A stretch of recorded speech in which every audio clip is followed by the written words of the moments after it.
স্লোভেনিয়ায় আবারও চুরি হয়েছে মার্কিন ফার্স্ট লেডি মেলানিয়া ট্রাম্পের একটি ভাস্কর্য।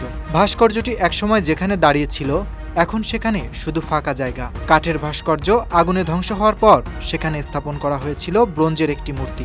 এবার সেটিও উধাও হয়ে গেছে। ঘটনাটি ঘিরে তদন্ত শুরু করেছে স্থানীয় পুলিশ। 2020 সালে সেভনিকার উপকণ্ঠে ভাস্কর্যটি স্থাপন করা হয়েছিল।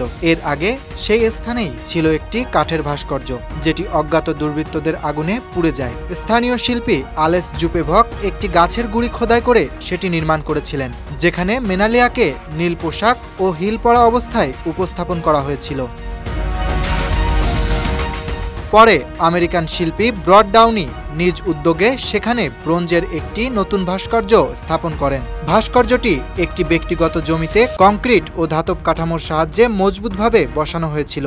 গত 13 মে ভাস্কর্যটি চুরি যাওয়ার খবর পাওয়া যায়। স্লোভেনিয়ার পুলিশ মুখপাত্র অ্যালেনকা ড্রেনিক রাঙ্গুস জানিয়েছেন, খবর পাওয়ার পরপরই পুলিশ ঘটনাস্থল পরিদর্শন করেছে এবং তদন্ত শুরু করা হয়েছে। ব্রাড ডাউনি স্থানীয় শিল্পী আলেস জুপেভকের সঙ্গে মিলে এই ভাস্কর্য তৈরি করেছিলেন। ডাউনি জানান, চোরেরা গোড়ালি থেকে কেটে ভাস্কর্যটি সরিয়ে নিয়েছে। তিনি জার্মানিতে একটি নতুন শিল্পকল্পের কাজ করছিলেন, তখনই চুরির খবর পান। বার্তা সংস্থা এএফপিকে দেওয়া এক মন্তব্যে ডাউনি বলেন, এ ঘটনার পেছনে রাজনৈতিক কোনো বার্তা থাকতে পারে, বিশেষ করে ট্রাম্পের সম্ভাব্য পুনর্নির্বাচনের প্রেক্ষাপট। তবে এটা একান্তই আমার ধারণা।